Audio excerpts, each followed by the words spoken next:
Bonjour. L'actualité politique reste dominée par le processus électoral. Aujourd'hui, dans votre parti politique et regroupement, vous-même, vous avez aligné les candidatures à quel niveau des élections? La question est bonne, vous parlez du processus électoral. Je préfère qu'on puisse parler du Congo qui veut arriver pour la première fois de compléter le cycle électoral qu'on n'a jamais arrivé à compléter. Vous savez que nous sommes un pays post-guerre. Il faut que nous ayons des politiciens qui vont avoir un cœur, et deux, un cerveau, et trois, une conscience. La politique sans un cœur, on commence à voir seulement les jeux, on pense qu'on peut jouer avec les gens. Les vies des gens, c'est juste un jeu. S'ils meurent, ils meurent. S'ils vivent, ils vivent.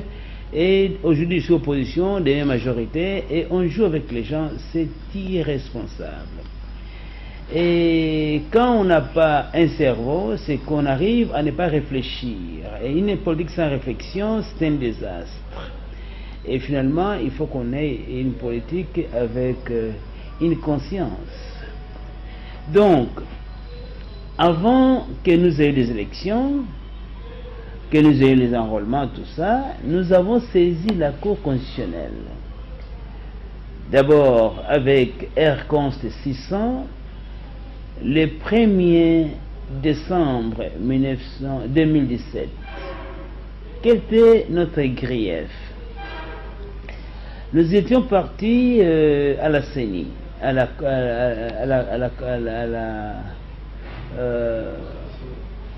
non, on est parti à la CENCO pour arriver à comprendre que nous venons d'être déjoués par la CENI, qui n'a pas réussi à faire la seule mission qui était avouée à elle d'organiser les élections. Donc on n'aura pas élection. Mais nous avons eu des politiciens qui commençaient à jouer avec les mots pour jouer avec les vies des Congolais. On devait avoir un gouvernement avec certains préalables. Fort malheureusement, le gouvernement Tshibala, qu'on a dit constituer, n'avait pas répondu à ce que nous avons, parce que les gens qui étaient là n'étaient pas là. Donc, si la Cour constitutionnelle est honnête, elle ne va qu'invalider le gouvernement Tshibala parce qu'il ne répondait pas aux engagements que nous avons eus à la CENCO. Ça, c'est R-Const 600 et nous avons introduit ça depuis le 1er décembre 2017. Fort malheureusement, que jusqu'à présent, la Cour constitutionnelle n'a pas encore donné son avis. Nous allons maintenant aux élections, pour qu'on puisse enrôler. Vous savez que nous avons les élections, c'est l'arithmétique simple. Il y a combien de personnes qui vont voter, où sont-ils les électeurs en question, et qui sont les candidats qu'ils vont choisir. C'est simple que ça. Eh bien, quand nous avons les programmes donnés par la CENI, elle ne parle nulle part de la machine à voter. Dans les processus qu'on devait avoir, eh bien, on devait faire quoi? Vous avez tous les bulletins qui sont dans l'urne, et les gens vont, le jour des élections, avant les élections, on affiche les noms des électeurs et nous aurons les candidats, les témoins, et les gens arrivent à compter les bulletins de vote qui sont là et on va voir combien ont voté et ceux qui n'ont pas voté ont détruit. C'est ça la loi jusqu'à présent. On ne l'a pas modifiée. Tout d'un coup, le CENI nous parle de la machine à voter. Et jusqu'à présent, on ne sait pas si la CENI a la machine à voter ou la machine à imprimer. Personne ne connaît. On nous crée un flou délibéré, un pays qui est post-guerre. Nous avons saisi la Cour constitutionnelle en disant, voilà, nous autres, par conscience et par logique et par patriotisme, nous voulons que vous nous aidiez. parce qu'il y a inconstitutionnalité de la machine à voter. Donc c'est préalable. Si vous allez avec la machine à voter, vous allez encore entretenir un conflit. Et quand vous entretenez un conflit, nous risquons encore d'avoir un bain de sang dans ces pays. Vous le comprenez que c'est là où nous allons tout droit maintenant. Alors, la Cour, depuis le 30 avril 2018, la Cour n'a jamais donné son avis. Ce qui a fait que, puisque nous avons déjà payé l'argent pour les élections provinciales, on ne pouvait pas, nous autres, d'aller payer encore l'argent sans que la première somme soit restituée. La CENI a restitué, a fait semblant de restituer par le ministère de l'Intérieur. Mais vous savez que les élections provinciales sont faites au niveau des communes en ville et des territoires dans les milieux ruraux. Mais vous n'avez pas réussi à restituer cet argent-là. On a fait quelques jours, je pense moins de 10 jours, pour restituer toutes les communes de la République. Impossible. Et vous le faites à Kinshasa. Et la CENI qui avait reçu l'argent d'autrui, dont nous autres, voulait maintenant qu'on puisse aller lui dire que voilà, nous avons reçu autant. C'est le ministère de l'Intérieur qui connaît, il y avait combien de candidats, et c'était simple de rester. Mais comment ça, on fait tourner en rond et en bourrique? Ni était moi qui me suis levé contre ça, et je leur ai montré que ne parlez pas d'individus, mais on a donné l'argent à des organisations, ce sont des personnes morales, et la CENI et le CND connaissent qui est la personne morale qui a donné l'argent. Restituer l'argent d'autrui. Bon, ils ont fait semblant. Nous voulons savoir combien ont-ils réellement restitué, parce qu'ils n'en ont pas fait autant. Moi, je n'ai pas dit, mais j'ai proposé que l'argent là qui vous manque, puisque vous voulez être une machine à voter à cause de l'argent, mais prenez l'argent que vous avez déjà perçu, pour que l'argent là serve des élections crédibles avec des papiers et des bics, pas des choses là-bas fantaisistes et des Nintendo, des machines à voter. Bon, avec ça, la majorité morale, notre plateforme et notre parti, les partis du peuple pour le progrès du Congo, n'a pas boycotté les élections, mais n'a pas encore enrôlé les candidats pour les élections provinciales, aussi longtemps que la Cour ne va pas déterminer sur 3 choses importantes qui vont rendre les élections non crédibles et une source de conflit. Première chose, c'était que l'argent était versé en 2015. Elle va restituer l'argent en 2018 sans pourtant payer l'intérêt. Et combien est restitué? 2. La même CENI vous dit que j'ai des doublons. Alors que dans notre cas ici au Congo, dans notre loi électorale, on va attribuer les sièges électoraux par rapport au nombre d'enrôlés. Mais si vous avez des doublons, il faut d'abord enlever les doublons pour savoir il y avait exactement combien de personnes enrôlées dans les circonscriptions. Donc vous avez maintenant des fautes. Comment vous allez attribuer le nombre de sièges avec des erreurs que la CENI elle-même admet? Donc vous avez eu une loi électorale qu'on vient de donner, la répartition des sièges, qui n'a pas tenu compte des doublons. C'est-à-dire que les fichiers là sur lesquels ils vont baser le nombre de sièges est corrompu avec des doublons.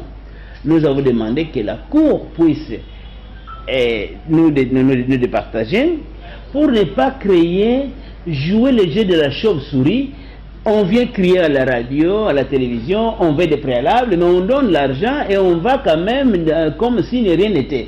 Ça, c'est la politique de l'hypocrisie, de la démagogie et des hommes qui n'ont pas le cœur, la conscience ou l'esprit de la réflexion.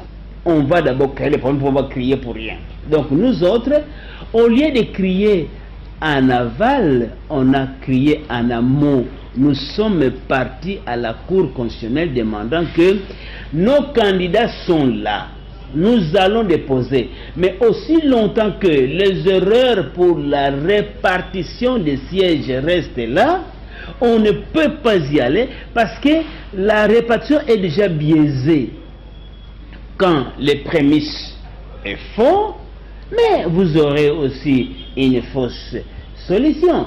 Donc nous devons comprendre que le pays est post-guerre.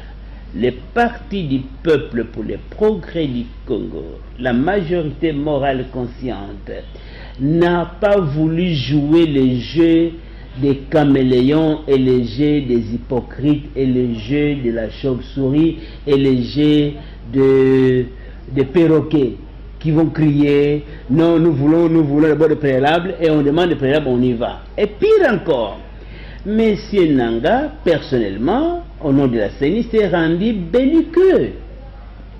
Il dit au peuple congolais qui n'ont pas dans le programme que lui m'a donné, il n'y a pas machine à voter dans les calendriers. Mais il dit, sans machine à voter, pas d'élection. Mais finalement, nous avons quel genre de pays?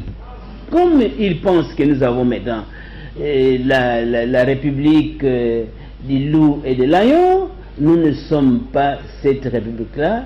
Nous avons refusé catégoriquement qu'un Congolais vienne faire de la République démocratique du Congo les fruits qu'on nous a légués par nos pères de l'indépendance et les rendre la République du loup et l'agneau. On a dit niet.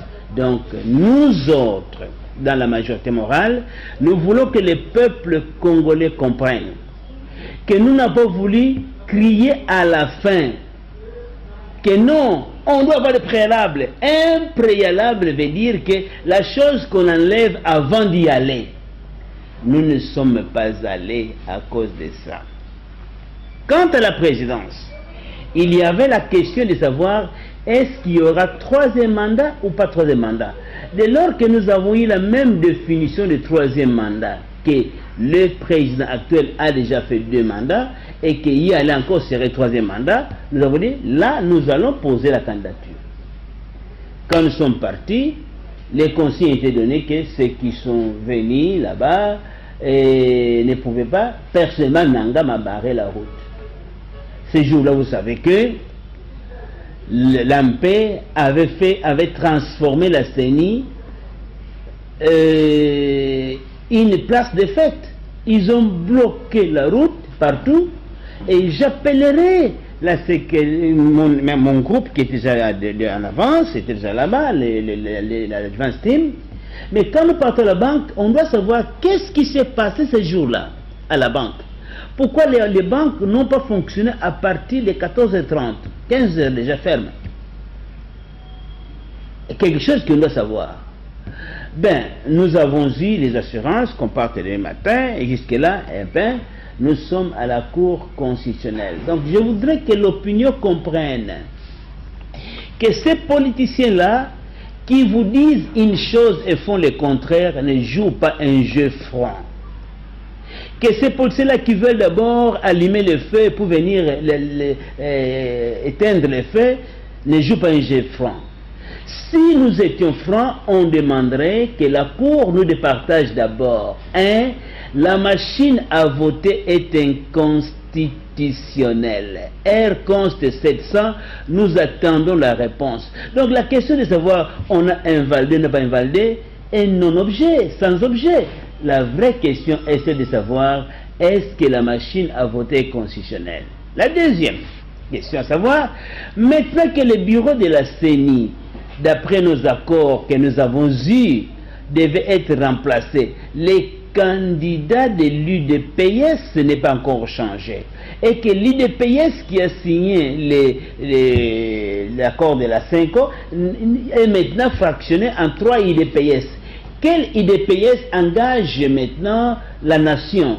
Ben, avec tous ces désordres là-bas savamment entretenus pour créer un désordre, nous pensons que les élections maintenant, pour qu'elles soient crédibles, c'est absolument impossible. C'est mathématiquement impossible, c'est moralement impossible, c'est politiquement impossible.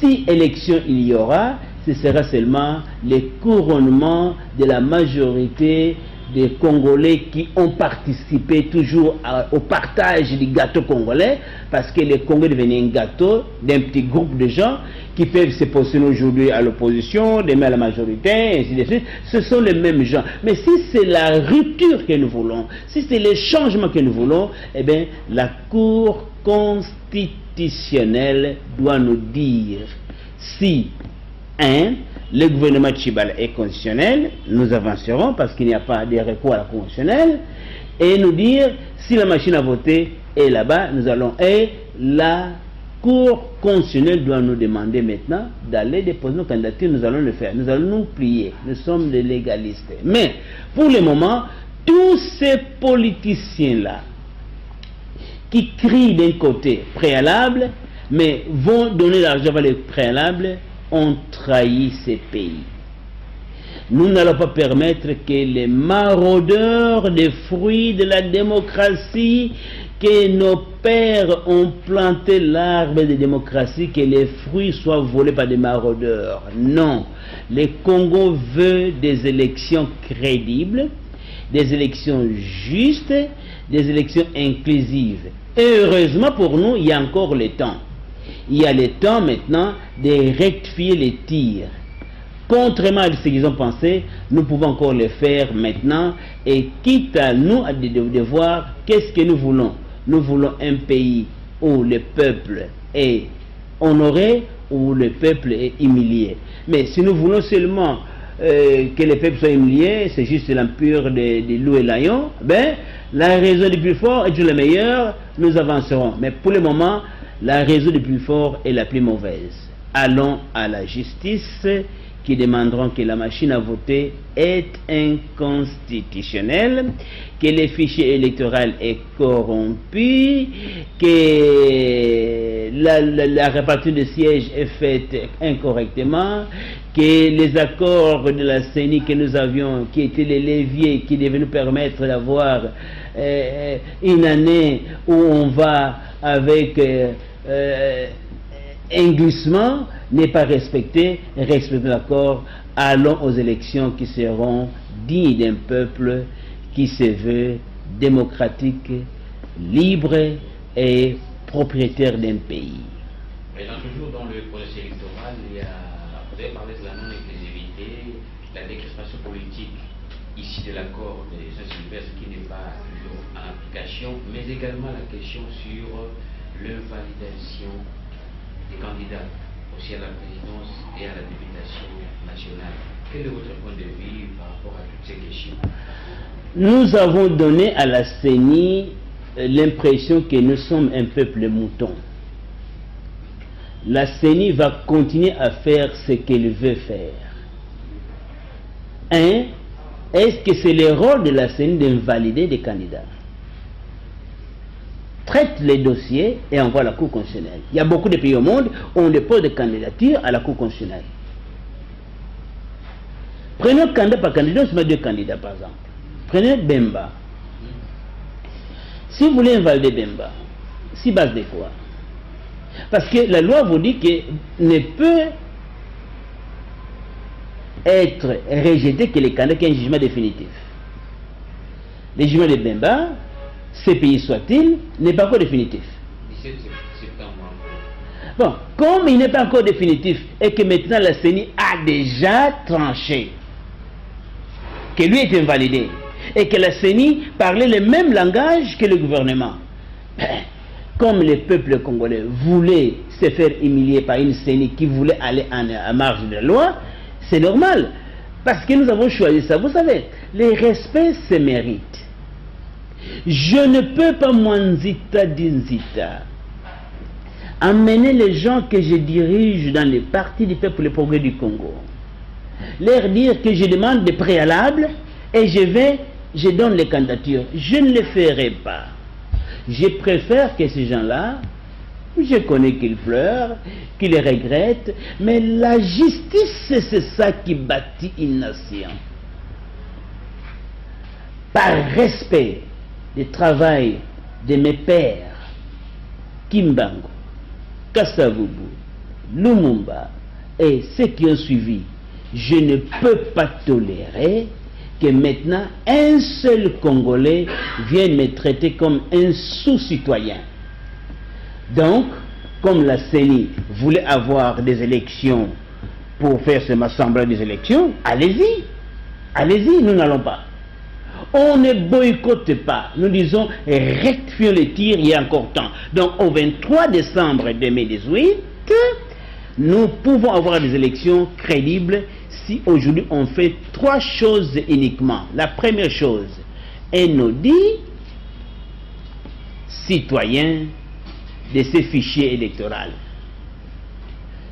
Circonscription par circonscription.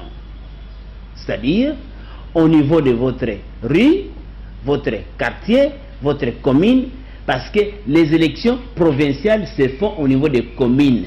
Nous pouvons voir ceux qui ont des cartes, qui ont des emprunts, qui n'ont pas d'emprunts, mais nous allons maintenant codifier chaque carte. Et au bout de 3 semaines, on peut les faire. Il y a encore le temps pour les faire. Mais que chaque carte qui est donnée soit codifiée pour que des listes réelles pour chaque commune soient placées dans chaque commune, devant chaque bureau de l'état civil et placées devant la porte de la commune. Et la même liste reste au quartier, qu'on sache que dans ces quartiers-ci, l'ensemble des quartiers ont fait ces listes, voici.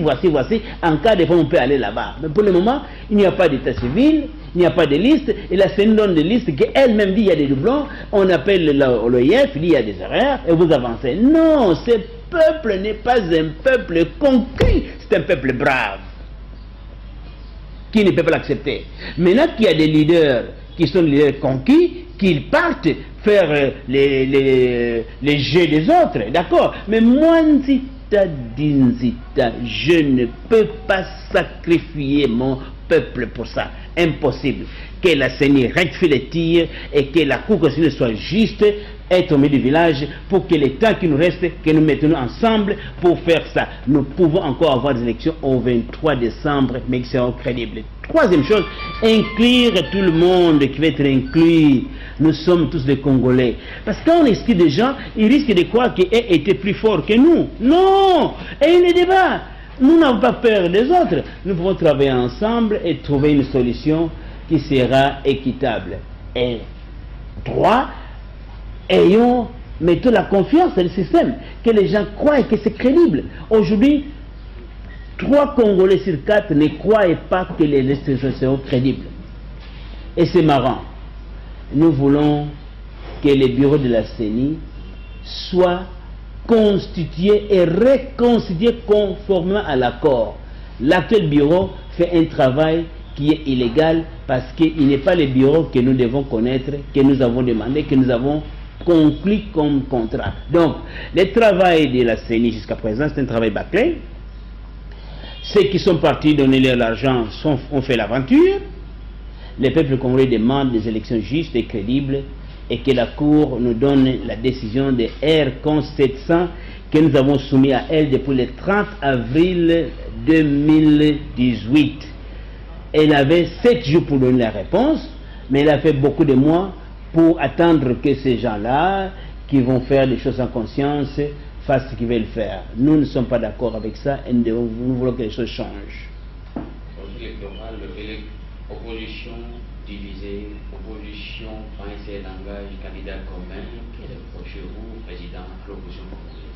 Vous voulez avoir quel candidat commun avec un fichier corrompu? Vous voulez avoir quel candidat commun avec une partie de sièges incorrecte? Vous voulez avoir quel candidat commun avec... Les problèmes n'est pas avec l'opposition. Les problèmes avec la classe politique congolaise qui est médiocre.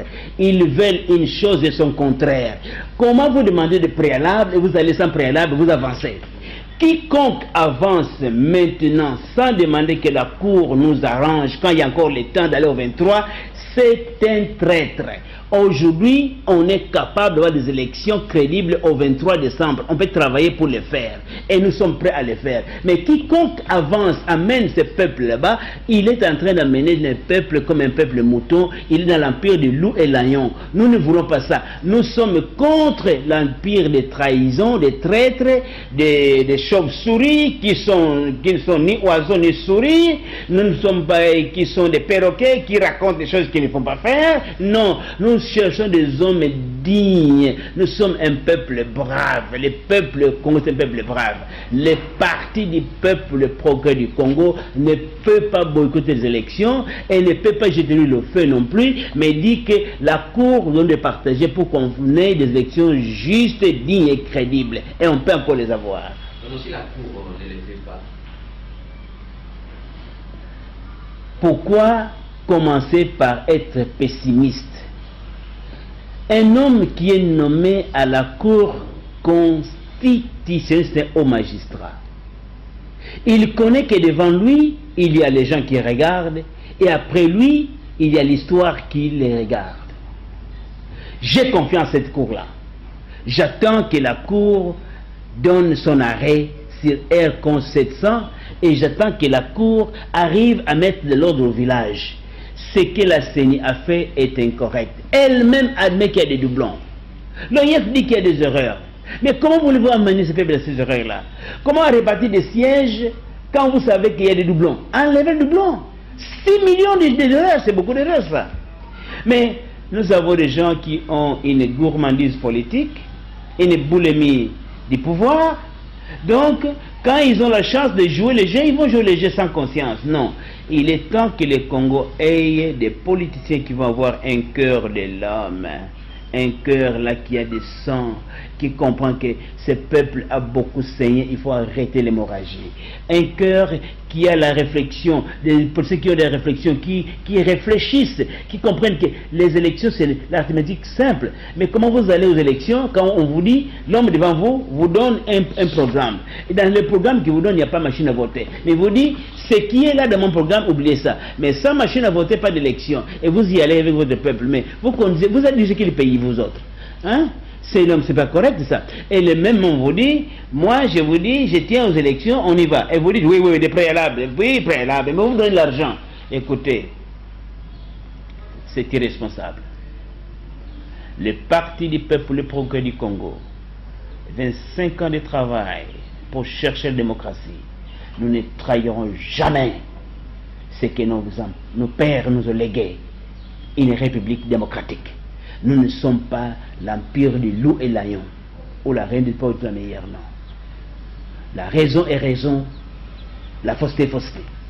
Et là, toutes ces irrégularités, n'est-ce pas, ça peut entraîner une fameuse transition. Je dis bien qu'il y a encore le temps. Les législateurs congolais a pensé comme ceci, à supposer que cours de l'exercice, le président mourrait. Ça prendrait 90 jours pour organiser les élections. Eh bien, aujourd'hui, jusqu'au 23 décembre, il y a plus de 90 jours. Ce qui manque, c'est l'intelligence.